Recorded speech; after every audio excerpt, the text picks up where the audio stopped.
Hello नमस्कार दोस्तों, स्वागत है आप सभी का गुरु एकेडमी के एप्लीकेशन पर। आशा करता हूं कि आप सब बहुत ही अच्छे हैं। एक बार जल्दी से आज की अपनी इस प्यारी से सेशन में जुड़ेंगे, जिसमें हम रोजाना बातें करते हैं भारतीय संविधान के बारे में। हनी नमस्कार भाई। अजय नमस्ते भाई। सभी का बहुत बहुत स्वागत है आज की अपनी इस क्लास में। हम लोग आज भारतीय संविधान की दूसरी क्लास को पढ़ेंगे। दूसरी क्लास के अंदर क्या क्या महत्वपूर्ण क्वेश्चन आपको देखने को मिलेंगे, मेरे साथ आप लोग वन बाय वन चेक करेंगे, ठीक है। तो बढ़ते हैं सीधे क्वेश्चंस की तरफ। इसमें से कौन सा अनुच्छेद समानता का अधिकार देता है? ठीक है, हम लोग बातें करेंगे मौलिक अधिकारों की। समानता का अधिकार कौन सा अनुच्छेद देता है? चार ऑप्शन दिए गए हैं, अनुच्छेद 14, अनुच्छेद 25, अनुच्छेद 21 और उपयुक्त में से कोई भी नहीं। तो आप लोग याद रखेंगे कि समानता का अधिकार अनुच्छेद 14 के अंदर मेंशन किया गया, आर्टिकल 14 के अंदर। हम लोग मौलिक अधिकारों की बात करनी स्टार्ट करते हैं आर्टिकल 12 से 35 तक। मौलिक अधिकार, जब मौलिक अधिकारों की बात करते हैं यानी फंडामेंटल राइट की बात करते हैं, तो मैंने आपको बताया कि इसके अंदर हम लोग 12 से 35 अनुच्छेद तक पढ़ते हैं। अनुच्छेद 12 से 35। अब सबसे पहले आप लोग आर्टिकल 12 को याद रखेंगे। इसके अंदर लिखा हुआ डेफिनेशन ऑफ स्टेट यानी कि राज्य की परिभाषा। जहां जहां राज्य वर्ड का प्रयोग होगा वहां वहां पर इस पूरी परिभाषा को बताया जाएगा। इसका अर्थ है केंद्र सरकार, राज्य सरकार। आर्टिकल 13 के अंदर क्या बताया गया है कि संसद यदि मौलिक अधिकारों के विरुद्ध कोई कानून बनाएगी तो सुप्रीम कोर्ट उसे निरस्त कर सकता है। सुप्रीम कोर्ट को पावर दी गई है। सुप्रीम कोर्ट को मौलिक अधिकारों के विरुद्ध यानी फंडामेंटल राइट के बनाए गए विरुद्ध बनाए गए कानून को निरस्त करने का अधिकार है। बनाए गए कानून को निरस्त करने का अधिकार, to abolish the law made by parliament against fundamental rights, article 13 के अंदर मेंशन किया गया है। इसके बाद हम लोग बात करते हैं आर्टिकल 14 से 18। आर्टिकल 14 से लेकर 18 तक ही क्या लिखा हुआ भाई? तो आप लोग बोलेंगे राइट टू इक्वेलिटी यानी कि समानता का अधिकार। समता या समानता एक ही बात है। समता का अधिकार या समानता का अधिकार ये मेंशन किया गया। अगर मैं बात करूं आर्टिकल 14 की, तो आर्टिकल 14 में क्या लिखा हुआ भाई? तो आप लोग बोलेंगे आर्टिकल 14 के अंदर लिखा हुआ है विधि के समक्ष समानता। विधि के समक्ष समानता कहां मेंशन की गई है? तो आप लोग बोलेंगे आर्टिकल 14 के अंदर। इसका मतलब है कि विधि के समक्ष सभी समान है, लेकिन कुछ एग्जाम्पल ऐसे हैं, अपवाद ऐसे हैं जो विधि के समक्ष समान नहीं है। जैसे एक प्रेसिडेंट, एक गवर्नर ऑफ स्टेट, ये क्या है? ये एक्सेम ये क्या भाई? ये आर्टिकल प्रेसिडेंट और गवर्नर ये अपवाद है, एक्सेप्शन, ठीक है। इसके बाद बातें करेंगे हम लोग आर्टिकल 15 के बारे में। आर्टिकल 15 के अंदर क्या मेंशन किया गया है? तो आप लोग बोलेंगे आर्टिकल 15 में मेंशन किया गया है धर्म, जाति, मूलवंश, मूलवंश, लिंग, जन्म स्थान, इन चार के बेसिस पर, धर्म, जाति, मूलवंश, लिंग, जन्म स्थान के आधार पर भेदभाव नहीं होगा। आधार पर भेदभाव नहीं होगा, ये आर्टिकल 15 के अंदर मेंशन किया गया। भेदभाव नहीं होगा। इसके बाद आपको आर्टिकल 16 याद रखना है। आर्टिकल 16 के अंदर क्या मेंशन किया गया है कि लोक नियोजन के कार्यों में, यानी कि आप लोग देखेंगे पब्लिक एडमिनिस्ट्रेशन वर्क, जो भी सरकारी भर्तियां हैं, लोक नियोजन कार्य, इन लोक कार्यों में सबकी बराबर भागीदारी होगी। कार्यों में बराबर भागीदारी यानी समानता दिखाई जाएगी। लेकिन यहां पर भी कुछ एक्सेप्शन है, यानी 16 का एक्सेप्शन क्या है? 16 का सब क्लोज 2, ओबीसी, एससी, एसटी, महिलाएं, इनको छूट दी जाती है सरकारी नौकरी का फॉर्म भरते वक्त। आर्टिकल 16 के अंदर मेंशन किया गया। इसके बाद याद रखेंगे आर्टिकल 17, एबोलिशन ऑफ अनटचेबिलिटी यानी कि छुआछूत का अंत। छुआछूत का अंत या अस्पृश्यता का अंत आर्टिकल 17 के अंदर मेंशन किया गया है। इसके बाद आर्टिकल 18 है, उसके अंदर मेंशन किया गया है कि भाई उपाधियों का अंत, एबोलिशन ऑफ टाइटल्स, उपाधियों का अंत।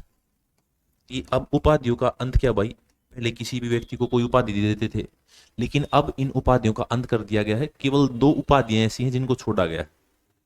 एक उपाधि आप लोग याद रखेंगे मिलिट्री के, मिलिट्री में कोई फौजी है, सूबेदार है, लैंस नायक है, उनको उपाधियां मिल सकती हैं। और एक डॉक्टरेट यानी पीएचडी होल्डर है जिनको डॉक्टर वगैरह बोल देते हैं, वो उपाधियां छोड़कर, ये एक्सेप्शन है, अपवाद है। आगे देखेंगे आर्टिकल पूछा गया है, स्वतंत्रता का अधिकार भारतीय संविधान के किस अनुच्छेद में वर्णित है? स्वतंत्रता का अधिकार, अभी मैं बात करूं स्वतंत्रता का अधिकार, हमने पिछली क्लास के अंदर देखा था कि आर्टिकल 19 से लेकर 22 तक हम लोग क्या पढ़ते हैं, स्वतंत्रता का अधिकार, राइट टू फ्रीडम, स्वतंत्रता का अधिकार। अब स्वतंत्रता का अधिकार पढ़ते वक्त हम लोग देखते हैं कि ये किस अनुच्छेद के अंदर है, तो ये तो सभी के अंदर है, लेकिन पूछा गया प्रॉपर स्वतंत्रता का अधिकार किसके अंदर है, आर्टिकल 19 के अंदर, 19। अब इस आर्टिकल 19 के अंदर आप लोग देखेंगे जो स्वतंत्रता का अधिकार है, तो 6 तरीके की स्वतंत्रता दी गई है, 6 तरीके की स्वतंत्रता यहां मेंशन की गई है। कैसी कैसी है? सबसे पहले तो ये क्वेश्चन आता है आर्टिकल 19 का सब क्लोज ए, पूछा गया है प्रेस की स्वतंत्रता, प्रेस की स्वतंत्रता कहां मेंशन की गई है, तो आर्टिकल 19 का सब क्लोज ए। इसके बाद भारत में कहीं भी घूमने की, बसने की, व्यवसाय करने की, ऐसी बहुत सारी छूट दी गई है आर्टिकल 19 के अंदर। टोटल कितनी है, तो आप लोग बोलेंगे 6 स्वतंत्रता दी गई। एक आर्टिकल 19 का सब क्लोज एफ है, वो मैं आपको आर्टिकल 31 के साथ पढ़ा दूंगा। इसके बाद है अगला आर्टिकल, आर्टिकल 20। आर्टिकल 20 में क्या किया भाई, आर्टिकल 20 में है अपराध की दोष सिद्धि में संरक्षण, अपराध की दोष सिद्धि में संरक्षण, अपराध की दोष सिद्धि में संरक्षण। आपको एक एग्जाम्पल के माध्यम से बताऊं तो वन क्राइम वन पनिशमेंट, एक दंड के लिए एक बार सजा का प्रावधान आर्टिकल 20 के अंदर है। यदि किसी व्यक्ति ने कोई जुर्म कर दिया और जुर्म करने के बाद सरकार ने उसको सजा सुना दी, लेकिन वो बाहर आया तो उसने देखा कि उसने तो वो जुर्म कराया ही नहीं था, तो वो उस जुर्म को दोबारा कर सकता है और सरकार उसको या सुप्रीम कोर्ट उसको दोबारा से सजा नहीं देगा। ठीक है, आर्टिकल 20 के अंदर है। इसके बाद इंपॉर्टेंट है आर्टिकल 21, आर्टिकल 21, प्राण एवं दैहिक स्वतंत्रता, प्राण एवं दैहिक स्वतंत्रता।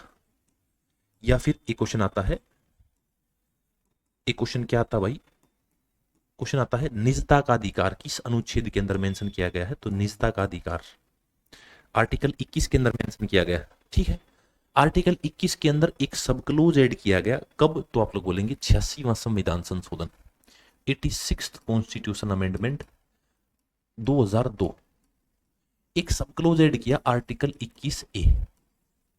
आर्टिकल 21 में ए ऐड किया तो उसने क्या लिखा, free and compulsory education up to 14 years, 6 से 14 साल के बच्चों को निशुल्क शिक्षा, बच्चों को निशुल्क शिक्षा का प्रावधान कहां किया गया है, तो आप लोग बोलेंगे निशुल्क शिक्षा, आर्टिकल 21 ए के अंदर मेंशन की गई।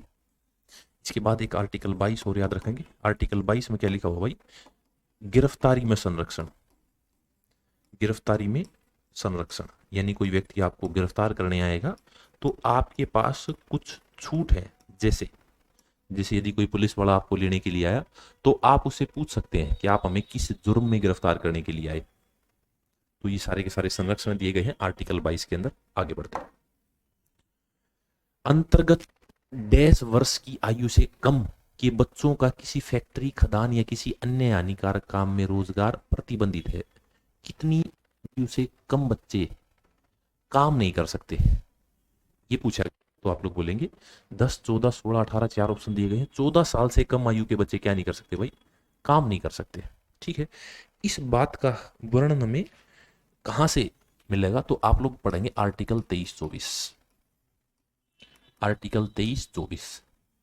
इसके अंदर क्या लिखा हुआ है, शोषण के विरुद्ध अधिकार, राइट अगेंस्ट एक्सप्लॉइटेशन, शोषण के विरुद्ध अधिकार, राइट अगेंस्ट एक्सप्लॉइटेशन, शोषण के विरुद्ध अधिकार मेंशन किया गया है। अब शोषण के विरुद्ध अधिकार दिया गया है तो आर्टिकल 23 के अंदर सबसे पहले लिखा हुआ है, आर्टिकल 23 में हम लोग पढ़ते हैं कि मानव तस्करी, मानव तस्करी और बलात्श्रम। बलात्श्रम का मतलब है भाई कि जबरदस्ती बंधुआ मजदूरी, बलात्श्रम पर प्रतिबंध लगाया गया आर्टिकल 23 के तहत। ठीक है, इसके बाद याद रखेंगे आर्टिकल 24, आर्टिकल 24, आर्टिकल 24 के अंदर बताया गया है बाल मजदूरी पर प्रतिबंध, बाल मजदूरी पर प्रतिबंध। अब ये बाल मजदूरी पर जो प्रतिबंध लगा है, इससे आप लोग क्या याद रखेंगे, इससे आप लोग याद रखेंगे कि एक एक्ट आया था भारत के अंदर। कब आया, तो आप लोग बोलेंगे 1881। 1881 में प्रथम कारखाना अधिनियम आया था, प्रथम कारखाना अधिनियम ये आया था। और इसको इंप्लीमेंट कब किया गया था, तो आप लोग बोलेंगे 1884। 1884 में इसको इंप्लीमेंट किया गया लॉर्ड रिपन के द्वारा।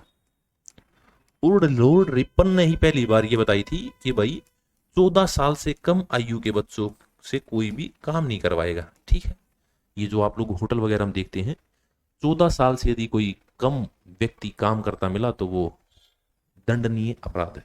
आगे बढ़ते हैं नेक्स्ट क्वेश्चन। देखिए, धर्म की स्वतंत्रता का अधिकार भारत के संविधान के किन अनुच्छेदों में निहित है? 4 ऑप्शन दिए गए हैं, एक बार जल्दी से आप लोग कर देंगे। धर्म की स्वतंत्रता, राइट टू फ्रीडम,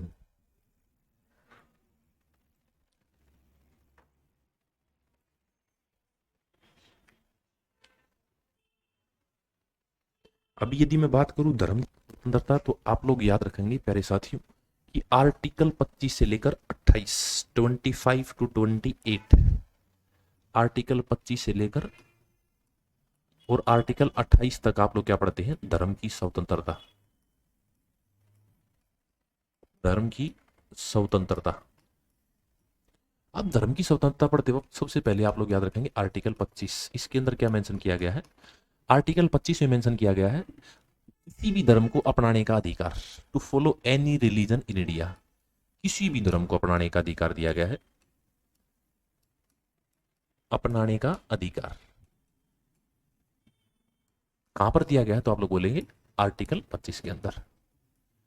इसके बाद आर्टिकल 26 याद रखेंगे, अनुच्छेद 26, इसके अंदर बताया गया है कि भाई धार्मिक कार्यों के लिए सम्मेलन करने का अधिकार, धार्मिक कार्यों के लिए सम्मेलन करने का अधिकार।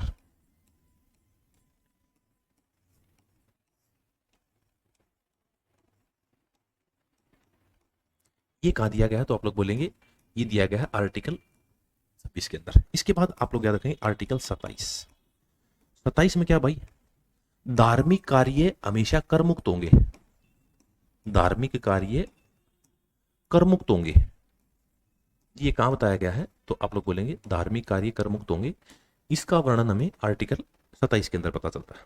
इसके बाद आर्टिकल 28 याद रखेंगे, 28 में क्या लिखा हुआ भाई, सरकारी शैक्षणिक संस्थान, सरकारी शैक्षणिक संस्थान,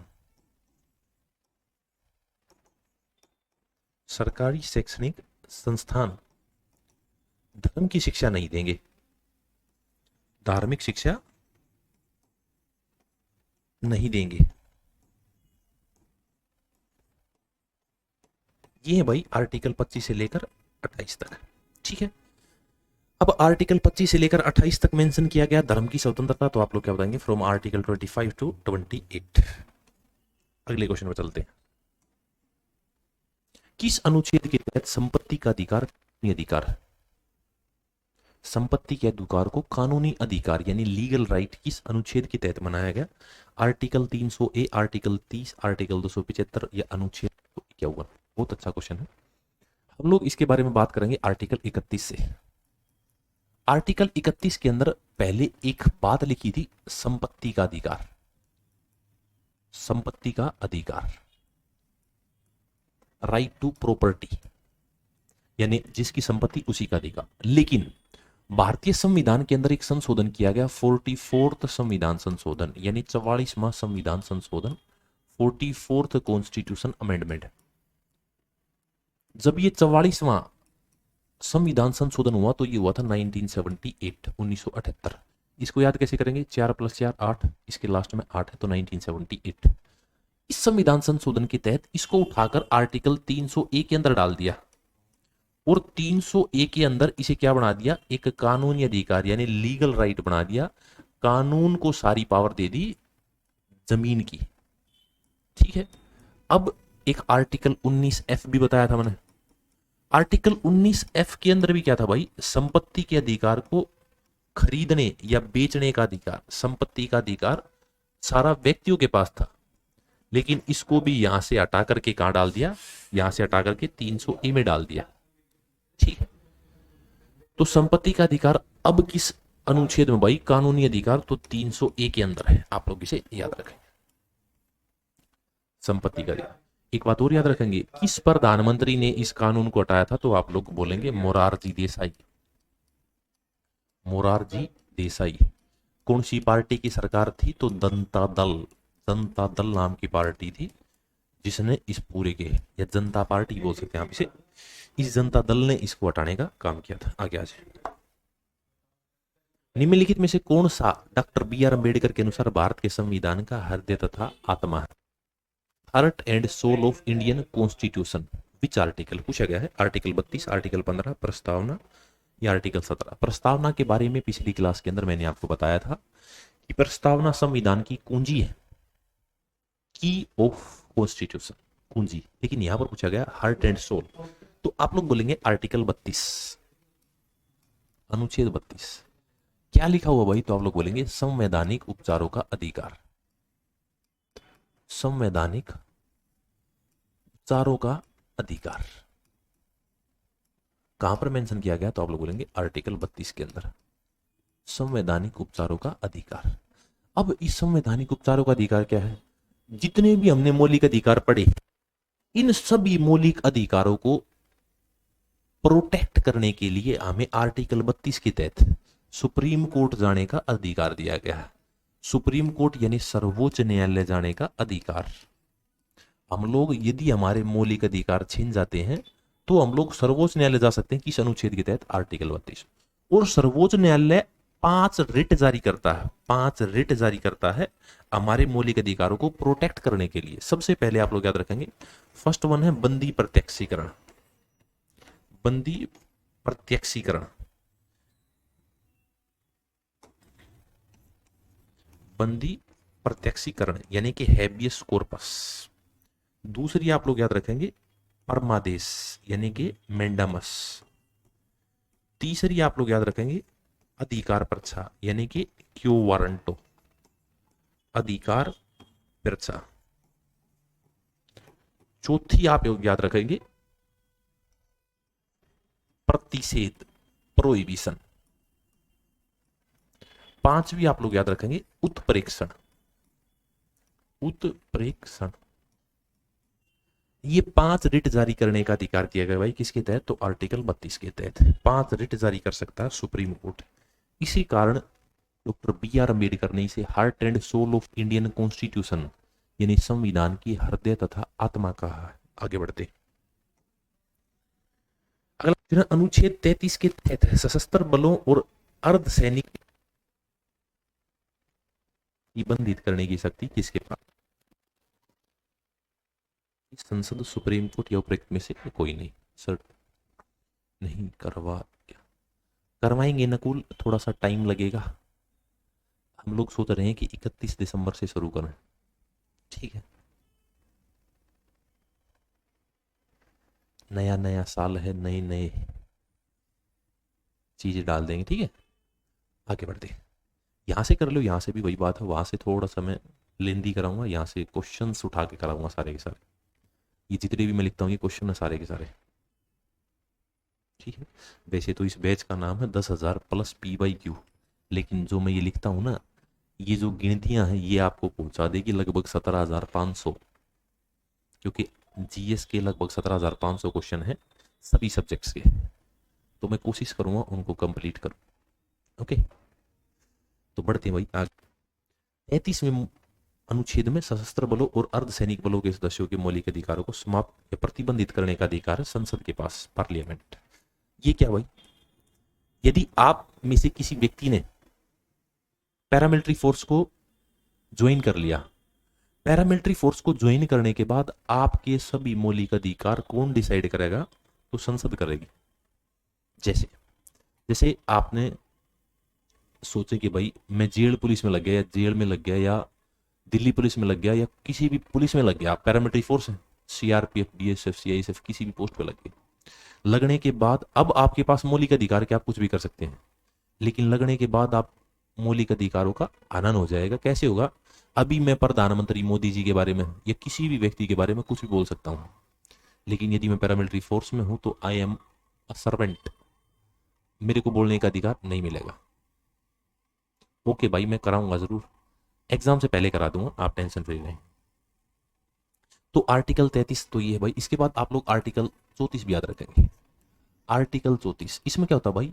मार्शल लॉ प्रभावित क्षेत्र में, मार्शल लॉ प्रभावित क्षेत्र में, मार्शल लॉ के बारे में आप लोगों ने सुना ही होगा भाई।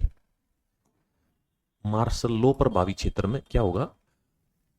सारे के सारे मौलिक अधिकार, सारे मौलिक अधिकार सेना डिसाइड करेगी, सभी फंडामेंटल राइट सेना निर्धारित करेगी। ये किसके अंदर लिखा हुआ भाई? तो आप लोग बोलेंगे आर्टिकल 34 के अंदर। और सेना भी संसद के विचाराधीन छोड़ के करेगी। आगे बढ़ते हैं, आर्टिकल 35। आर्टिकल 35 के अंदर लिखा हुआ भाई कि संसद को मौलिक अधिकारों के लिए, मौलिक अधिकारों के लिए कानून बनाने का अधिकार, मौलिक अधिकारों के लिए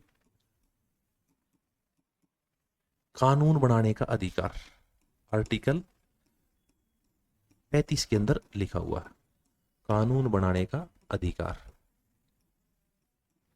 आर्टिकल 35 के अंदर लिखा हुआ, ठीक है। तो ये बातें आप लोग याद रखेंगे। आगे बढ़ते हैं नेक्स्ट क्वेश्चन। अगला है, कब और किस समिति ने अधिकारों के न्यायोचित और गैर न्यायोचित प्रकारों का सुझाव दिया? मैंने आपको पहले ही बताया था, नहीं नकुल, पेपर आएगा मार्च में, क्योंकि इलेक्शन है, फरवरी में तो इलेक्शन है, ठीक है।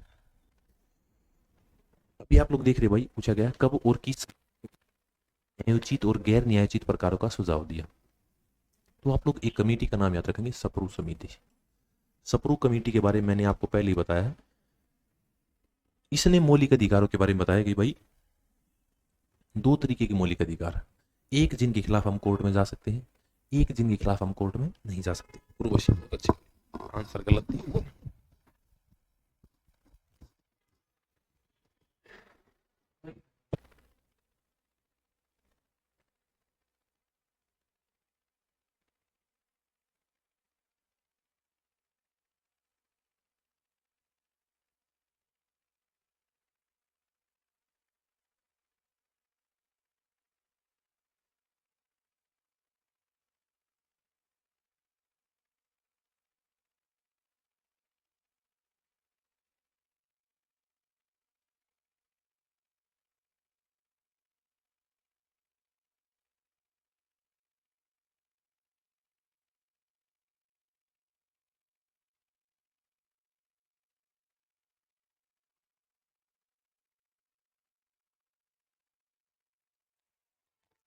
वही सप्रू समिति के बारे में आपसे डिस्कशन कर रहा था। सप्रू समिति की स्थापना आपको पता 1945 में हुई थी। इन्होंने मौलिक अधिकारों को दो भागों में बांटा था, एक आर्टिकल 12 से 35 मौलिक अधिकार, और एक आर्टिकल 36 से लेकर 51, 36 टू 51। इनको क्या बोलेंगे? इनको बोलेंगे डीपीएसपी, यानी कि directive principle of state policy, राज्य के नीति निर्देशक तत्व, नीति निर्देशक तत्व। अब नीति निर्देशक तत्व पढ़ते हैं तो इनके बारे में एक व्यक्ति का कथन आता है, केटी शाह। केटी शाह ने इसके बारे में कहा है कि ये एक ऐसे बैंक का चेक है जो अपनी सुविधा अनुसार इसे दे करेगा। ऐसा चेक जिसे बैंक अपनी सुविधा अनुसार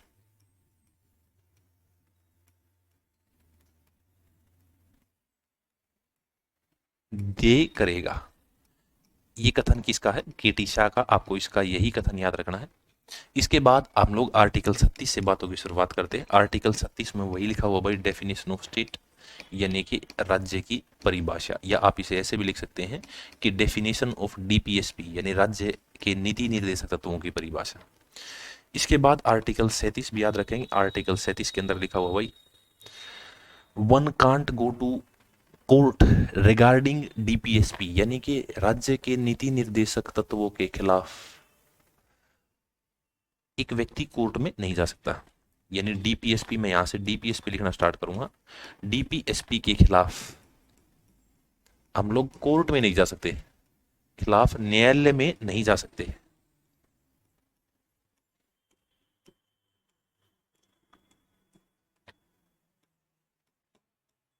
ये आपको आर्टिकल 37 से याद रखना है। इसके बाद आप लोग आर्टिकल 38 याद रखेंगे। अनुच्छेद 38 के अंदर क्या लिखा हुआ भाई? आर्टिकल 38 के अंदर लिखा है सामाजिक कार्य, सामाजिक कार्य लिखा हुआ भाई। इसके अंदर मैं आपको बता दूं, it is the duty of state to start social welfare works. ये आर्टिकल 38 के अंदर लिखा हुआ है, यानी राज्य का कर्तव्य है कि वह सामाजिक कार्यों की शुरुआत करे। इसके बाद आर्टिकल 39 भी याद रखेंगे। आर्टिकल 39 के अंदर क्या लिखा हुआ भाई? इसके अंदर सामाजिक कार्यों की व्याख्या दी गई है। सामाजिक कार्यों की व्याख्या जैसे डिस्क्राइब किया गया है। सामाजिक कार्यों की व्याख्या में क्या डिस्क्राइब किया गया है? इसमें लिखा हुआ भाई कि समान कार्य के लिए समान वेतन दिया जाएगा। समान कार्य के लिए समान वेतन का प्रावधान किया गया है। ठीक है, ये डीपीएसपी है, हम लोग आगे बातें करेंगे और डीपीएसपी की। यहां से भारतीय संविधान का अनुच्छेद 40 से संबंधित है। ग्राम पंचायतों का संगठन, काम की न्याय संगत और मानवीय परिस्थितियां और प्रसूति राहत के लिए प्रावधान, नागरिकों के लिए समान नागरिक संहिता, बच्चों के लिए मुफ्त और अनिवार्य शिक्षा का प्रावधान। तो आप लोग याद रखेंगे आर्टिकल 40। ठीक है, एक बात और याद रखेंगे आर्टिकल 40 से, इसी को गांधीवादी अनुच्छेद मानते हैं। गांधीवादी अनुच्छेद या गांधीवादी विचारधारा आपको किस अनुच्छेद के अंदर देखने को मिलेगी? तो आप लोग बोलेंगे आर्टिकल 40 के अंदर। ठीक है, सचिन तेज बहादुर सप्रू समिति वही है जो मैंने पहले बताई थी आपको। ठीक है, इसके बाद आप लोग देखेंगे आर्टिकल 41। आर्टिकल 41 के अंदर वैसे तो बच्चों के आंसर आ गए इसके, वशी, सचिन, राज, बी, बी, सी, ये क्या कर रहे हो भाई? तो आप लोग याद रखेंगे ऑर्गेनाइजेशन ऑफ ग्राम पंचायत, यानी ग्राम पंचायतों का संगठन, आर्टिकल 40 के अंदर मेंशन किया गया है। आर्टिकल 41 में क्या दिया गया भाई? राइट टू गेट वर्क, काम पाने का अधिकार। अब सभी के पास तो काम है नहीं, तो आप कोर्ट में नहीं जा सकते, यानी कि राइट टू गेट वर्क आपको आर्टिकल 41 के अंदर देखने को मिलेगा। इसके बाद आप लोग आर्टिकल 42 याद रखेंगे। आर्टिकल 42 में ये वाला, काम की न्याय संगत और मानवीय दशाएं, provisions for just and humane condition of work and maternity relief, ये आर्टिकल 42 के अंदर मेंशन किया गया है। आर्टिकल 42 के अंदर। इसके आर्टिकल 43 याद रखेंगे आप लोग। आर्टिकल 43 के अंदर क्या मेंशन किया गया है? इसमें लिखा हुआ है न्यूनतम मेहनताना, न्यूनतम मेहनताना यानी मिनिमम वर्क और मिनिमम वेजेस इस तरीके से डिजाइन किया गया है कि भाई आदमी को काम के लिए जितना वो काम करता है उतने हिसाब से कैलोरी बर्न करता है, उस हिसाब से पैसों को डिजाइन किया गया है आर्टिकल 33 के अंदर। ठीक है, 43 के अंदर। तो ये बातें आप लोग याद रखेंगे। आगे बढ़ते हैं। अनुच्छेद 44 से संबंधित है आंदोलन की स्वतंत्रता, सर्वोच्च न्यायालय आंदोलन। आर्टिकल 19 के अंदर देखते हैं सभा करने का अधिकार। ठीक है, न्यायालय की शक्तियां, प्रोहिबिशन कोड, समान नागरिक संहिता। सबसे इंपॉर्टेंट अनुच्छेद में हम इसे काउंट करते हैं आर्टिकल 44 को। राज बहुत अच्छे भाई। आर्टिकल 44 में क्या भाई? यूनिफॉर्म सिविल कोड, यानी कि समान नागरिक संहिता। अभी समान नागरिक संहिता से और क्या क्या बात याद रखेंगे आप लोग? आर्टिकल 44 एक तो याद रखेंगे, भारत के अंदर एकमात्र राज्य जहां पर यह लागू था गोवा। अब स्वतंत्रता के बाद एक राज्य जिसका नाम क्या है? उत्तराखंड। उत्तराखंड के अंदर भी हम इसको लगाने की कोशिश कर रहे हैं। ठीक है, यूनिफॉर्म सिविल कोड यानी सभी के लिए समान कानून। इसके बाद आप लोग आर्टिकल 45 भी पढ़ेंगे। आर्टिकल 45 में क्या है भाई, free and compulsory education 6 to 14 year, 6 से 14 वर्ष के बच्चों को निःशुल्क शिक्षा प्रोवाइड की जाएगी भाई। ये मेंशन कहाँ किया गया है, तो आप लोग बोलेंगे आर्टिकल 45 के अंदर। इसके बाद आर्टिकल 46 याद रखेंगे, आर्टिकल 46 अनुच्छेद 46 में क्या लिखा हुआ भाई, इसके अंदर लिखा हुआ है एससी एसटी को बढ़ावा देने के लिए सामाजिक और आर्थिक प्रोग्राम शुरू करने पड़ेंगे, ठीक है। इसके बाद आप लोग आर्टिकल 47 याद रखेंगे, आर्टिकल 47 पब्लिक की हेल्थ को देखते हुए किसी भी शराब, मादक पदार्थ या पेय पदार्थ को प्रतिबंध करने का अधिकार दिया गया है। कई बार आप लोगों ने देखा होगा कि दुकानों पर मिठाइयां बिकती हैं, मिठाई बिकती है, तो उन मिठाइयों को, जो मिठाई बिकती है उन मिठाइयों के बारे में बहुत सारे कथन आते हैं कि भाई इसमें शीशा मिला हुआ है, इसमें ये मिला हुआ है, और उसको प्रतिबंधित कर देते हैं। ये छूट इसके तहत दी गई है। आर्टिकल 45 पूरी में ये डिफरेंस है, आर्टिकल 21A में मेंशन किया गया है, ठीक है। इसमें आर्टिकल 14 साल के बच्चे हैं जो, उससे ऊपर भी शिक्षा का प्रावधान किया गया है। यानी आर्टिकल 45 में लिखा हुआ है कि लगभग 42 साल तक जब व्यक्ति की उम्र हो जाती है तो वहां तक की शिक्षा उसको फ्री देनी चाहिए। लेकिन आर्टिकल 21A में ये मैंडेटरी कर दिया, आर्टिकल 6 से 14 तक सारी छूट दी गई, ठीक। यानी एज डिफरेंस दिया गया है, यहाँ पर 14 ऊपर भी शिक्षा फ्री में देनी चाहिए, और वहां पर लिखा हुआ है केवल 14 साल तक के बच्चों को शिक्षा फ्री प्रोवाइड की जाएगी। इसके बाद आप लोग आर्टिकल 48 याद रखेंगे। 48 में क्या भाई, जो एनवायरमेंट है यानी वातावरण है और जानवरों की बचाव के लिए राज्य का कर्तव्य है कि वो उनका संरक्षण करे। इसके अंदर मैं एक शब्द लिखता हूं, उससे याद होगा, गो हत्या। गो हत्या पर यदि प्रतिबंध लगाना है तो किस अनुच्छेद का प्रयोग किया जाएगा, तो आप लोग बोलेंगे आर्टिकल 48 का, ठीक है। यानी किसी भी प्रकार का कोई जानवरों के प्रति प्रतिबंध लगाना तो 48 के अंदर मेंशन किया गया। इसके बाद आर्टिकल 49 भी याद रखेंगे। 49 में क्या लिखा हुआ भाई, जो नेशनल मॉन्यूमेंट है, राष्ट्रीय स्मारक है, राष्ट्रीय स्मारकों की सुरक्षा करना, राष्ट्रीय स्मारकों की सुरक्षा करना किसका दायित्व है, तो आप लोग बोलेंगे राष्ट्रीय स्मारकों की सुरक्षा करना राज्य का कर्तव्य है। आगे बढ़ते हैं। भारत के संविधान का अनुच्छेद 50 देश को संदर्भित करता है। सीटों का आरक्षण न्यायपालिका को कार्यपालिका से अलग करता है। प्रारंभिक शिक्षा का अधिकार, राज्यपाल की नियुक्ति। एक बार जल्दी से आप लोग इसका आंसर देंगे, इसके बाद हम लोग इसके बारे में डिस्कशन करेंगे। उर्वशी, सचिन, राज। तो भाई बात करते हैं आर्टिकल 50 के बारे में। आप लोग याद रखेंगे, it is the duty of state to separate judiciary and executive, यानी न्यायपालिका और कार्यपालिका को अलग करने का प्रावधान किया गया है आर्टिकल 50 में। इसके बाद आप लोग एक आर्टिकल 51 याद रखेंगे। It is the duty of state, यानी राज्य का कर्तव्य है कि वह, आप लोग सभी क्वेश्चंस सभी आर्टिकल्स के आगे, यानी कि आर्टिकल 37, 23, 51 तक राज्य का कर्तव्य है कि वह, ये जरूर लिखेंगे। It is the duty of state to maintain internal and external peace, राज्य कर्तव्य की वह है बाह्य आंतरिक, बाह्य व आंतरिक शांति कायम रखे, आंतरिक शांति कायम रखे। ये कहां पर है, आर्टिकल 51 के अंदर। अभी इसी आर्टिकल 51 के अंदर एक संशोधन हुआ। संशोधन कब हुआ भाई, 1976, 42nd कॉन्स्टिट्यूशन अमेंडमेंट 1976। एक व्यक्ति था सरदार सवर्ण सिंह। इस सरदार सवर्ण सिंह समिति की स्थापना की गई थी इंदिरा गांधी के द्वारा। इस सरदार सवर्ण सिंह समिति की सिफारिशों पर, सरदार सवर्ण सिंह समिति की सिफारिशों पर 10 मौलिक कर्तव्य ऐड किए गए। 10 मौलिक कर्तव्य यानी कि फंडामेंटल ड्यूटीज कहां पर ऐड किए गए, तो आप लोग बोलेंगे आर्टिकल 51 के अंदर। क्या कर दिया, आर्टिकल 51A, इसके अंदर ये 10 मौलिक कर्तव्य ऐड कर दिए। लेकिन एक और मौलिक कर्तव्य ऐड हुआ, 86वां संविधान संशोधन 2002। अटल बिहारी वाजपेयी ने एक और मौलिक कर्तव्य ऐड किया। आज मौलिक कर्तव्यों की संख्या कितनी है, 11, यानी कि 10 + 1, टोटल 11 मौलिक कर्तव्य है, ये कहाँ मेंशन है? आर्टिकल 51A के अंदर। ठीक है, मेरी बात यहाँ आपको समझ में? आगे बढ़ते हैं। भारतीय संविधान के भाग 5 में शामिल है कार्यकारी या एग्जीक्यूटिव, संसद, संघ न्यायपालिका, भारत के नियंत्रक एवं महालेखा परीक्षक। भाग 5 में शामिल है। बहुत माइंडेड क्वेश्चन है भाई,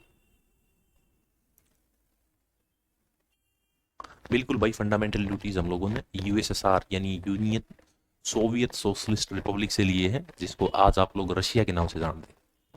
ये बहुत माइंडेड क्वेश्चन है, कौन सा बच्चा इसका आंसर देगा एक बार जल्दी से? देखो अभी यहाँ पर हम बात करेंगे भाग 5 की, यानी कि पार्ट 5। भाग 5 के अंदर मैं आपको आर्टिकल पढ़ाऊंगा, आर्टिकल 52 से लेकर और 151 तक। इसके अंदर सारा का सारा संघ पढ़ेंगे। ठीक है, संघ के अंदर मैं आपको क्या क्या पढ़ाऊंगा भाई? सबसे पहले आप लोग पढ़ेंगे कार्यपालिका यानी कि एग्जीक्यूटिव, फिर आप लोग पढ़ेंगे विधायिका, विधायिका लेजिस्लेचर, फिर आप लोग पढ़ेंगे न्यायपालिका, न्यायपालिका, और फिर आप लोग पढ़ेंगे CAG, controller and auditor general of India. ये जो यहां पर लिखा हुआ ना, भारत के नियंत्रक एवं महालेखा परीक्षक। किसी का भी आंसर नहीं आया ना, मेरे को पता था, आई नो, मेरे को मालूम था। क्यों मालूम था?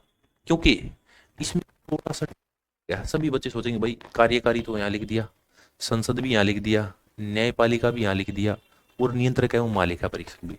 लेकिन मैं आपको बताऊंगा कि ये जो राज्यपाल है, इस राज्यपाल को आप आर्टिकल 151 के बाद पढ़ेंगे, तो इसका आंसर क्या हो जाएगा? संसद, संघ, न्यायपालिका और भारत के नियंत्रक महालेखा परीक्षक, यानी कि BCD। ये इस क्वेश्चन का आंसर हो जाएगा। अब समझ में आया? इस समझ में आया तो आप लोग अब इसको तोड़ तोड़ कर पढ़ेंगे, तोड़ तोड़ के पढ़ने का काम करेंगे। यदि मैं कार्यपालिका की बात करूं तो आप लोग आर्टिकल 52 से लेकर 52 से लेकर 78 तक कार्यपालिका पढ़ेंगे। राष्ट्रपति पढ़ेंगे, प्रधानमंत्री पढ़ेंगे, उपराष्ट्रपति पढ़ेंगे। फिर आप लोग संसद की बात करेंगे। आर्टिकल 79 से लेकर 123 तक आप लोग क्या पढ़ेंगे? संसद। फिर आर्टिकल 124 से लेकर 124 से लेकर और 147 तक क्या पढ़ेंगे? आप लोग न्यायपालिका पढ़ेंगे। इसके बाद आर्टिकल 148 से लेकर 148 से लेकर 151 तक आप क्या पढ़ेंगे? कैग यानी कि controller and auditor general of India, Bharat के नियंत्रक एवं महालेखा परीक्षक, भारत के नियंत्रक एवं महालेखा परीक्षक, महालेखा परीक्षक। ये आप लोग आर्टिकल 148 से 151 तक पढ़ेंगे। ये आगे बढ़ते हैं। भारत के राष्ट्रपति को शपथ कौन दिलाता है? इंपॉर्टेंट क्वेश्चन है। प्रेसिडेंट, राष्ट्रपति। अभी अगर मैं राष्ट्रपति की बात करूं तो राष्ट्रपति का संबंध भारत के संविधान के किस किस अनुच्छेद से? तो आप लोग बोलेंगे आर्टिकल 52 से लेकर और 62 तक, 52 to 62 आपको राष्ट्रपति देखने को मिलेगा। जैसे आर्टिकल 52 के अंदर क्या लिखा हुआ है? इसके अंदर लिखा there shall be a president of India, यानी भारत का एक राष्ट्रपति होगा, भारत का एक राष्ट्रपति होगा। There shall be a president of India, Bharat का एक राष्ट्रपति होगा। ये आपको कहां देखने को मिलेगा? आर्टिकल 52।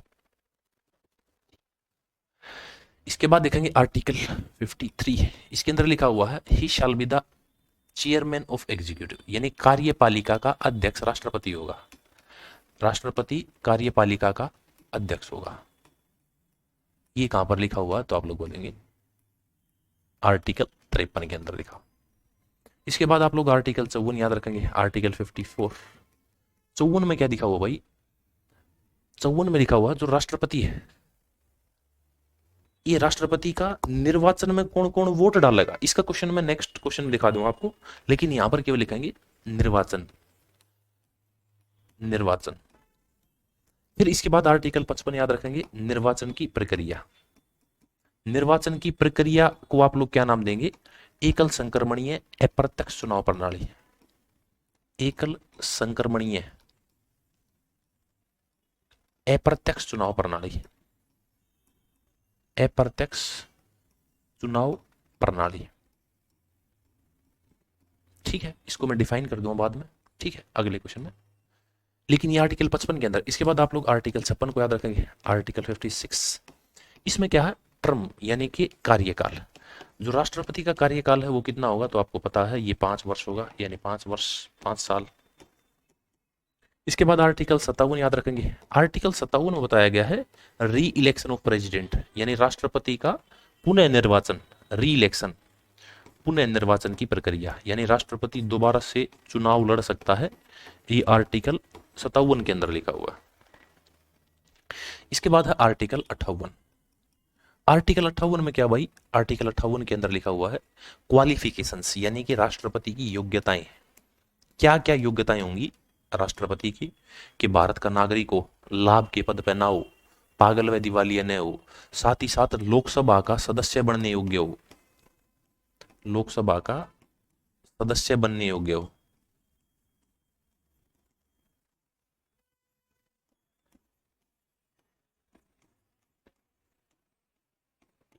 इसके बाद आता है आर्टिकल 60। आर्टिकल 60 के अंदर क्या दिया गया भाई, तो आप लोग बोलेंगे आर्टिकल 60 में क्या है, शपथ। शपथ किस में है, आर्टिकल 60 में। कौन दिलाएगा, तो चीफ जस्टिस ऑफ इंडिया, यानी भारत का मुख्य न्यायाधीश। भारत का मुख्य न्यायाधीश राष्ट्रपति को शपथ दिलाता है। ये सबसे इंपॉर्टेंट क्वेश्चन है, आप लोग याद रखें। आगे बढ़ते हैं। ये आ गया वो क्वेश्चन जो मैं बता रहा था। भारत के राष्ट्रपति के निर्वाचन के संदर्भ में निम्नलिखित कथनों पर विचार कीजिए। प्रत्येक लोकसभा के सदस्य के वोट का मूल्य राज्यसभा के सदस्यों के वोट के मूल्य से अधिक होता है। उपयुक्त कथनों में से कौन सा सही है। बहुत प्यारा क्वेश्चन। देखो अब मैं बताता हूं, एक बैलेट पेपर होता है। अब बोलेंगे बैलेट पेपर क्या होता है भाई, ये बैलेट पेपर दो तरीके का होता है। This ballot paper are of two types. इसको बोलते हैं एकल संक्रमणीय अप्रत्यक्ष चुनाव प्रणाली। एक बैलेट पेपर में क्या होता है, एक बैलेट पेपर के अंदर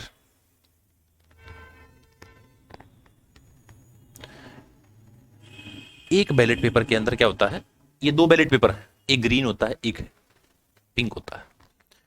एक में तो होता है एमएलए, एक होता है एमपी, मेंबर ऑफ पार्लियामेंट।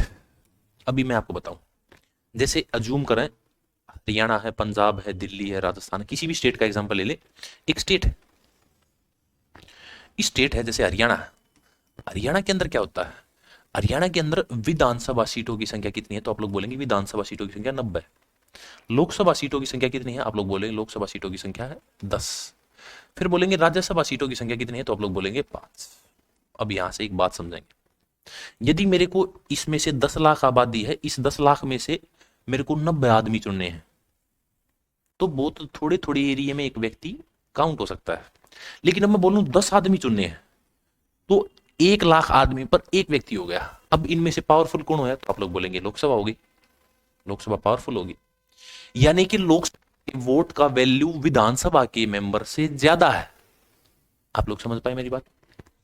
मैं आपको क्या कहना चाहता हूं, जब एक एमपी वोट डालेगा तो एमपी की वोट कम से कम 10,000 व्यक्तियों की काउंट होगी, लेकिन जब एक एमएलए वोट डालेगा तो उसकी वैल्यू 500 होगी।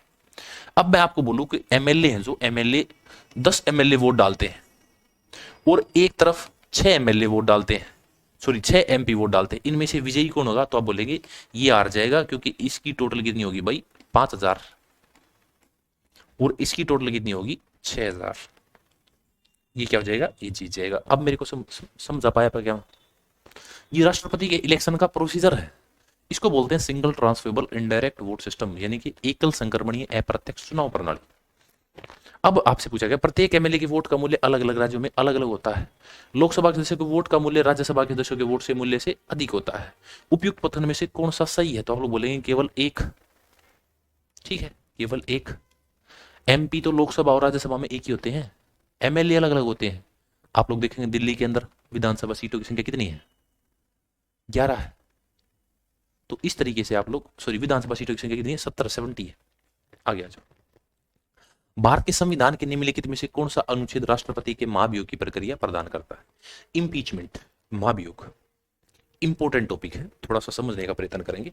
सबसे पहले तो आप लोग याद रखेंगे ये किस अनुच्छेद के अंदर है, तो अनुच्छेद 61 61 के अंदर आपको इम्पीचमेंट यानी कि महाभियोग देखने को मिलेगा। ठीक है, अब बातें करें महाभियोग के बारे में, ये क्या होता है। महाभियोग भारत के राष्ट्रपति, उपराष्ट्रपति, न्यायपालिका के अध्यक्ष, न्यायाधीश, इनके खिलाफ क्या आता है? इंपीचमेंट आता है, यानी महाभियोग आता है। अब जब महाभियोग आता है तो कैसे आता है भाई? अब एज्यूम करें कि भाई भारत के राष्ट्रपति हैं द्रौपदी मुर्मू, और राष्ट्रपति को पद से हटाने के लिए कह रहे हैं, लेकिन राष्ट्रपति हट नहीं रही है। जब हट नहीं रही है तो इस राष्ट्रपति के नीचे दो सदन और है, एक लोकसभा है और एक राज्यसभा है। ये लोकसभा या राज्यसभा में से राष्ट्रपति को हटाने के लिए इनसे पूछेंगे कि आप त्यागपत्र दे दो, लेकिन ये नहीं दे रहा। तो 14 दिन पहले ये दोनों मिलकर 14 दिन पहले राष्ट्रपति को अल्टीमेटम देंगे कि मैडम आप इस तरीके से है, आप अपने पद से इस्तीफा दे दीजिए, वरना 14वें दिन हम आपके खिलाफ महाभियोग लेकर आएंगे। अब राष्ट्रपति मान जाए तो ठीक है, नहीं मानेगी तो लोकसभा या राज्यसभा इसके अंदर एक बिल पेश होगा जिसको क्या बोलते हैं? महाभियोग।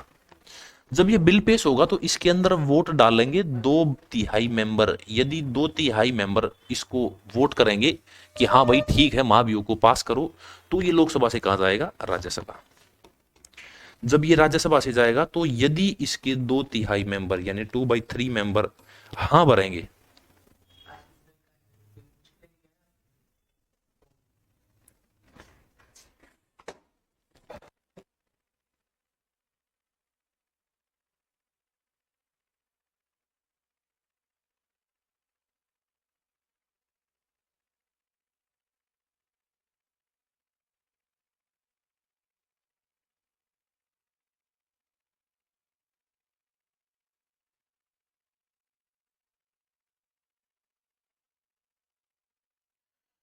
यदि राज्यसभा के 2/3 मेंबर्स ने इसको पास कर दिया तो ये महाभियोग की प्रक्रिया पास हो जाएगी। जिस दिन ये महाभियोग की प्रक्रिया पास होगी उस दिन राष्ट्रपति का पद खाली हो जाएगा।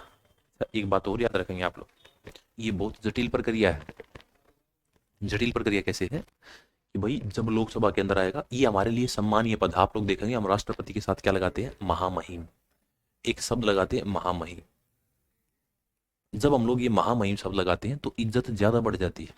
लेकिन इस व्यक्ति के घोर घिनौने कार्यों को जब लोग महाभियोग को क्यों लाया गया है, तो इसके सारे के सारे कृत्यों पर हर एक व्यक्ति आवाज उठाएगा और इस सम्मानीय पद की धज्जियां उड़ेगी। तो इसी कारण महाभियोग आज तक भारत के अंदर नहीं आया। लेकिन एक बार सिचुएशन हो गई थी। सिचुएशन कब हुई थी? राष्ट्रपति थे ज्ञानी जेल सिंह, शायद आप लोग नाम जानते होंगे। ज्ञानी जेल सिंह भारत के राष्ट्रपति थे। ये भारत के प्रथम सिख राष्ट्रपति हैं। इंदिरा गांधी की मृत्यु पता है आप लोगों को? उसकी हत्या की गई थी सिखों के द्वारा। जब सिखों ने हत्या की तो ये अगले प्रेसिडेंट बन गए, राष्ट्रपति बन गए। उसी समय भारत के प्रधानमंत्री बने राजीव गांधी। राजीव गांधी ने एक कथन बोला था, जब इंदिरा गांधी की हत्या हुई तो दिल्ली के अंदर बुरे तरीके से सिख मारे गए थे। नहीं, आज तक किसी पर महाभियोग नहीं लगा। लेकिन भारत के अंदर एक व्यक्ति ऐसा भी है, वारेन हेस्टिंग्स, जिसके खिलाफ इंग्लैंड की संसद में, वो भारत का वॉइस रहे था, सॉरी भारत का गवर्नर जनरल था वो, उसके खिलाफ ब्रिटेन की पार्लियामेंट के अंदर महाभियोग आया था। ठीक है, बाद में उसने फांसी खा ली थी और मर गया था, आत्महत्या कर ली थी। देखो कहानियां बहुत ज्यादा है। मैं सोचता हूँ कि क्वेश्चंस आपको कराऊं, क्योंकि मेरा लक्ष्य है सारे के सारे क्वेश्चंस आपको कराना। इनके पीछे बहुत बड़ी बड़ी कहानियां हैं। जब इंदिरा गांधी कहते हैं सिखों ने की, तो सिखों को दिल्ली के अंदर बुरे तरीके से काटा गया। पूरी दिल्ली नहीं, पूरे भारत के अंदर सिखों को मारा गया। लगातार सिखों को मारने लग रहे थे। जब लगातार सिखों को मारने लग रहे थे तो इस पर लोकसभा के अंदर क्वेश्चन पुट किया गया राजीव गांधी पर कि राजीव गांधी जी आपका क्या कहना है, इतने बुरे तरीके से सिखों को मार रहे हैं, आप क्या कहेंगे इस बात पर? तो उन्होंने कहा कि भाई कोई बड़ा पेड़ गिरता है तो धरती तो हिलती है। इस कथन के कारण और बुरे तरीके से सिख मारे गए, सिखों की दुकानें लूट ली गई। जब ये प्रक्रिया हुई तो उसी समय राजीव गांधी जी एक डाक संशोधन विधेयक लेकर आए। डाक संशोधन विधेयक। अब डाक संशोधन विधेयक पहले तो कहां हुआ पास? लोकसभा के अंदर। डाक संशोधन विधेयक पहले तो ये कहां पास हुआ? तो आप लोग बोलेंगे ये लोकसभा के अंदर पास हुआ, फिर ये राज्यसभा में पास हुआ, और फिर ये कहां पहुंचा? फिर ये पहुंचा राष्ट्रपति ज्ञानी जेल सिंह के पास। अब राष्ट्रपति ज्ञानी जेल सिंह के पास 3 वीटो पावर है। वीटो पावर एक शब्द है, वीटो मतलब रोक लगाना, एब्सोल्यूट वीटो, सस्पेंसरी वीटो और एक जेबी वीटो। ये 3 तरह की वीटो होती है। ज्ञानी जैल सिंह ने क्या किया, इस पर क्या कर दिया, इस पर वीटो लगा दिया। और वीटो कौन सी का प्रयोग किया, जेबी विटो। जेबी विटो या फिर इसी को आप लोग पॉकेट विटो के नाम से जानते हैं, यानी कि इसे जेब में रख लिया और इसको पास नहीं किया। तब राजीव गांधी का दिमाग ठन गया कि यार इस राष्ट्रपति को हटाऊं। तो उन्होंने विचार किया कि मैं इनके खिलाफ महाभियोग लेकर आऊंगा। लेकिन भारत के जो बड़े बुजुर्ग थे, आपको जान मालूम है कि भारत के सबसे नौजवान प्रधानमंत्री हैं राजीव गांधी। तो जब भारत के अंदर बड़ी बड़ी शख्सियतों ने उनको कहा कि सर ऐसा मत करो, इससे देश की बेइज्जती होगी, तो वो मान गया। अदरवाइज इनके खिलाफ महाभियोग लाने की प्रक्रिया विचाराधीन थी, ठीक है। ना ही इम्पीचमेंट और ना ही आर्टिकल 360 यूज हुआ है अभी तक। गुड राज, आगे बढ़ते हैं। निम्न से कौन भारत के सबसे लंबे समय तक सेवारत राष्ट्रपति हैं। राष्ट्रपतियों की सभी की बात कर लेते भाई। तो आप लोग देखेंगे पहले राष्ट्रपति कौन थे, राजेंद्र प्रसाद। सबसे लंबा कार्यकाल तो इन्हीं का होगा ना, राजेंद्र प्रसाद। इनके बाद कौन बने, सर्वपल्ली राधाकृष्णन। सर्वपल्ली राधाकृष्णन।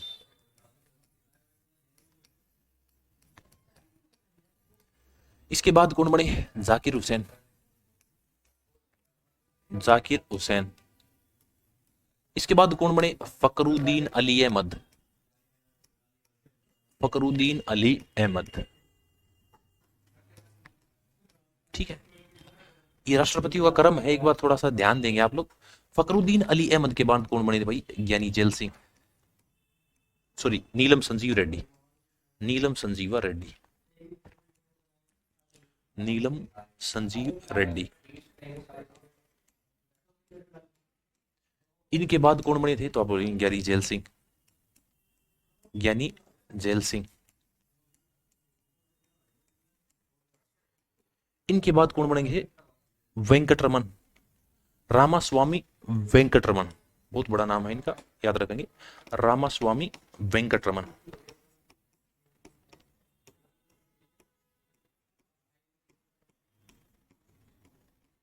इनके बाद कौन बने, KR नारायण, सॉरी शंकर दयाल शर्मा। इनके बाद कौन बने, शंकर दयाल शर्मा।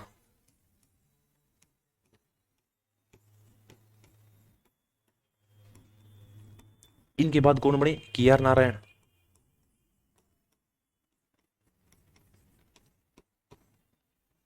इनके बाद कौन बने, APJ अब्दुल कलाम। APJ अब्दुल कलाम। अब्दुल पाकिर जैनुल आबदीन अब्दुल कलाम। इनके बाद कौन बने, तो आप लोग बोलेंगे प्रतिभा पाटिल। प्रतिभा पाटिल। फिर आप लोग किसे याद रखेंगे, प्रणब मुखर्जी। प्रणब मुखर्जी। फिर आप लोग याद रखेंगे रामनाथ कोविंद। रामनाथ कोविंद। और लास्ट आप लोग किसे याद रखेंगे, लास्ट आप लोग याद रखेंगे द्रौपदी मुर्मू। ये भारत के क्या है, ये भारत के प्रेसिडेंट है। इनको आप लोग अगर संख्या में लिखना चाहें तो ऐसे भी याद कर लेंगे, first one, second one, third one, fourth one, fifth one, sixth one, seventh one, eighth one, ninth, 10th one, 11, 12, 13 और 14। ये भारत के कंप्लीट राष्ट्रपति है, प्रेसिडेंट्स है। मैं इनके साल थोड़ी सी ज्यादा इंपॉर्टेंट है नहीं, इनके बारे में एक एक तो दो क्वेश्चन इंपॉर्टेंट। जैसे क्वेश्चन आता है, भारत के प्रथम मुस्लिम राष्ट्रपति है। प्रथम मुस्लिम राष्ट्रपति कौन है, तो आप लोग बोलेंगे जाकिर हुसैन। क्वेश्चन आता है, पद पर मृत्यु पहली बार किस राष्ट्रपति की हुई थी, तो आप लोग बोलेंगे जाकिर हुसैन। फिर क्वेश्चन आता है, आपातकाल भारत के अंदर किसने लगाया था, तो आप लोग बोलेंगे आपातकाल भारत के अंदर फकरुद्दीन अली अहमद ने लगाया था। इसी फकरुद्दीन अली अहमद की भी मृत्यु पद पर हुई थी। एक क्वेश्चन आता है, प्रथम निर्विरोध राष्ट्रपति, यानी जिनके अगेंस्ट कोई भी व्यक्ति नहीं था, निर्विरोध राष्ट्रपति किसे चुना गया था, आप लोग प्रणब मुखर्जी। प्रथम सिख राष्ट्रपति, सिख राष्ट्रपति कौन थे, तो आप लोग बोलेंगे यानी जैल सिंह। इसके बाद प्रथम दलित राष्ट्रपति आता है, KR नारायण, जिनका राजनीति से कोई संबंध नहीं है। APJ अब्दुल कलाम। प्रथम महिला राष्ट्रपति प्रतिभा पाटिल, ठीक है। प्रथम महिला जो जनजातीय समुदाय से आती है, द्रौपदी मुर्मू। ऐसे क्वेश्चन आपको यहां से देखने को मिलेंगे। अभी आप लोगों को याद रखना कि राजेंद्र प्रसाद सबसे लंबे समय तक भारत के राष्ट्रपति रह चुके हैं, ठीक है। एक बात और याद रखेंगे, यदि राष्ट्रपति की मृत्यु हो गई तो भारत के राष्ट्रपति का कार्यभार कौन संभालेगा? तो आपको पता है भारत के वाइस प्रेसिडेंट यानी कि उपराष्ट्रपति। लेकिन यदि उपराष्ट्रपति की मृत्यु हो गई तो कौन संभालेगा? तो आप लोग बोलेंगे chief justice of India, Bharat का मुख्य न्यायाधीश। एक भारत का मुख्य न्यायाधीश ऐसे भी हुए हैं जिन्होंने भारत के राष्ट्रपति के रूप में कार्य किया, उनका नाम है मोहम्मद हिदायतुल्लाह, एम हिदायतुल्लाह। आगे बढ़ते हैं। राज्यसभा का पदेन अध्यक्ष कौन होता है? प्यारा क्वेश्चन है और इंपॉर्टेंट भी। तो यदि मैं बताऊं आपको तो एक शब्द पढ़ते हैं हम लोग, वाइस प्रेसिडेंट, उपराष्ट्रपति। उपराष्ट्रपति से संबंधित अनुच्छेद कौन से हैं? तो आप लोग बोलेंगे आर्टिकल 63 से लेकर और 71, 36, 63 टू 71। क्या पढ़ते हैं? आप लोग बोलेंगे उपराष्ट्रपति।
राज्यसभा का पदेन अध्यक्ष कौन होता है? भाई बहुत प्यारा क्वेश्चन पूछा गया है, आप लोग याद रखेंगे। जगदीप धनखड़ है शायद अभी वो, बिल्कुल भाई राज, बहुत अच्छे।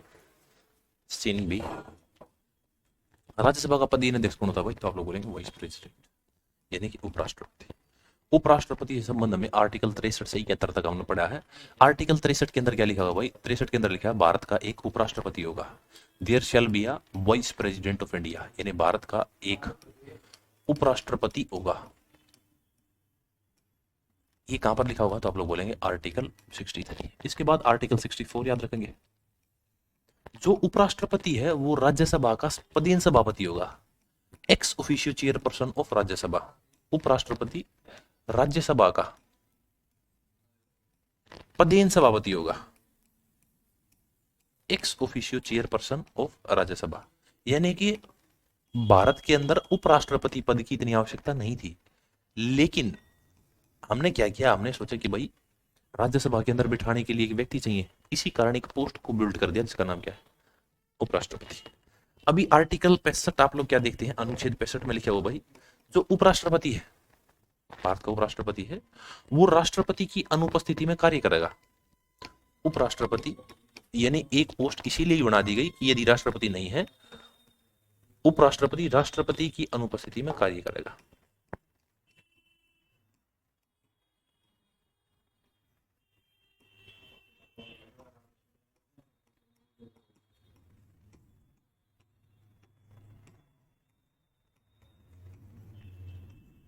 इसके बाद हम लोग आर्टिकल 66 देखते हैं, आर्टिकल 66। इसके अंदर क्या लिखा हुआ भाई? आर्टिकल 66 में लिखा हुआ है कि क्वालिफिकेशन यानी कि योग्यताएं क्या होगी। इसके बाद आर्टिकल 67 पढ़ते हैं हम लोग। 67 के अंदर बताया गया है कि भाई जो राष्ट्रपति है उस राष्ट्रपति के कार्यालय क्या क्या शर्तें होंगी। इसके बाद आर्टिकल 68 पढ़ते हैं हम लोग। 68 के अंदर आप लोग राष्ट्रपति से संबंधित देखते हैं कि भाई उपराष्ट्रपति का पद कैसे कैसे खाली हो सकता है। ये इतनी इंपॉर्टेंट है नहीं, मैं छोड़ देता हूँ इनको। आर्टिकल 69 याद रखेंगे। आर्टिकल 69 में क्या भाई? शपथ। शपथ, ये क्वेश्चन तो आपको आगे भी देखने को मिल जाएगा। आगे बढ़ते हैं। किस अनुच्छेद में उपराष्ट्रपति का प्रावधान करता है? 62, 63, 64, 65। देखो कितना प्यारा क्वेश्चन बनाया है। मैंने अभी आपको सारे अनुच्छेद बता दिए, उसका रीजन यही था कि नेक्स्ट क्वेश्चन ऐसा है। तो आपको पता चल गया कि उपराष्ट्रपति का प्रावधान हमें कहां देखने को मिलेगा। तो आप लोग बोलेंगे article 63, there shall be a vice president of India. यदि पूछता राष्ट्रपति उपराष्ट्रपति राज्यसभा का पदेन सभापति होगा तो आप लोग आर्टिकल 64 लगाते। यदि आपसे पूछता राष्ट्रपति की अनुपस्थिति में कौन कार्य करेगा उपराष्ट्रपति, किस अनुच्छेद में लिखा है? आर्टिकल 65।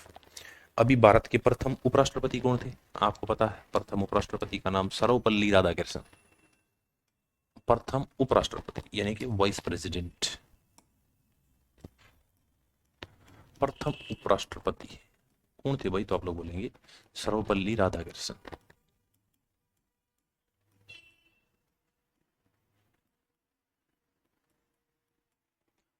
वर्तमान उपराष्ट्रपति कौन है भाई? वर्तमान उपराष्ट्रपति का नाम आप लोग पता है? वर्तमान उपराष्ट्रपति का नाम क्या है? तो आप लोग बोलेंगे वर्तमान उपराष्ट्रपति का नाम है जगदीप धनखड़। जगदीप धनखड़, ठीक है, वर्तमान उपराष्ट्रपति है। ठीक, आगे बढ़ते हैं। भारत के उपराष्ट्रपति को पद की शपथ कौन दिलाता? मैंने भी बताया था, आर्टिकल 69 के अंदर उपराष्ट्रपति की शपथ के बारे में बताया गया है। इनका कार्यकाल कितना है? तो कार्यकाल के बारे में आप लोग याद रखेंगे, इनका कार्यकाल यानी कि टर्म 5 साल है, 5 ईयर्स, 5 वर्ष इनका कार्यकाल है। इनको शपथ कौन दिलाता? तो आप लोग भारत के राष्ट्रपति, प्रेसिडेंट ऑफ इंडिया इन्हें शपथ दिलाने का काम करता है। आज क्या अंतिम क्वेश्चन के बारे में बात करते हैं हम लोग, क्लास ज्यादा लंबी हो जाएगी अदरवाइज। भारतीय संविधान के किस अनुच्छेद में राष्ट्रपति की संविधान की शक्तियों का उल्लेख है? Pardon power of president related to which article of Indian constitution? 52, 62, 72, 82। कितना प्यारा ऑप्शन है। Pardon power of president described in which article of Indian constitution? तो आप लोग बोलेंगे ये है आर्टिकल 72 के अंदर। आर्टिकल 72 में क्या भाई? राष्ट्रपति की क्षमादान की शक्ति। अब राष्ट्रपति किसे किसे क्षमा कर सकता है, किसे किसे माफ कर सकता है? तो एक तो याद रखेंगे सजा का निलंबन कर सकता है। यदि सुप्रीम कोर्ट ने कोई सजा सुना दी तो सजा का निलंबन करने का अधिकार किसके पास है? राष्ट्रपति के पास है, आर्टिकल 72 के तहत। मृत्युदंड को, कैपिटल पनिशमेंट को भी क्षमा करने का, मृत्युदंड को क्षमा करने का अधिकार किसके पास है? राष्ट्रपति के पास। या फिर कुछ ना था, फांसी को माफ करने का अधिकार किसके पास है? तो फांसी को माफ करने का अधिकार राष्ट्रपति के पास है। अच्छा, ऐसा आप लोग सोचेंगे कि कभी ऐसा हुआ है? तो आपको पता है राजीव गांधी भारत के प्रधानमंत्री थे। राजीव गांधी की हत्या एक संगठन के द्वारा की गई थी, लिट्टे। उसी लिट्टे के कुछ अपराधियों को गिरफ्तार किया गया और गिरफ्तार करने के बाद सुप्रीम कोर्ट ने उनको फांसी की सजा सुना दी। जब फांसी की सजा सुनाई तो भारत के एक राष्ट्रपति थे प्रणब मुखर्जी। प्रणब मुखर्जी ने क्या किया था? प्रणब मुखर्जी ने इस आर्टिकल 72 का प्रयोग करते हुए उस फांसी की सजा को माफ कर दिया था। यानी इनका प्रयोग होता रहता है, ऐसा नहीं है कि इनका प्रयोग नहीं हुआ। ठीक है, तो ये भाई आज के क्वेश्चंस। क्लास थोड़ी सी ज्यादा लंबी ना हो इसी कारण हम लोग समाप्ति करेंगे भाई। यदि किसी का कोई सुझाव है तो आप कमेंट सेक्शन में डाल दीजिए, अदरवाइज अच्छी लगी क्लास तो एक थंब इम्प्रेशन डालिए, उसके बाद हम लोग क्लास की समाप्ति करेंगे।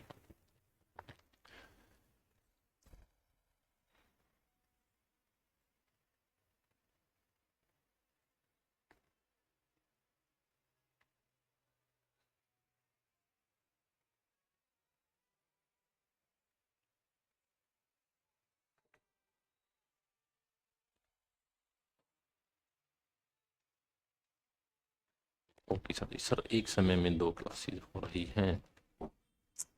Yes Raj, due to some personal reasons of Ashish sir, वो क्लासेस ले रहे हैं। ठीक है, तो आज के लिए इतना ही भाई, और बातें करेंगे नेक्स्ट क्लास में। धन्यवाद, टाटा, बाय बाय।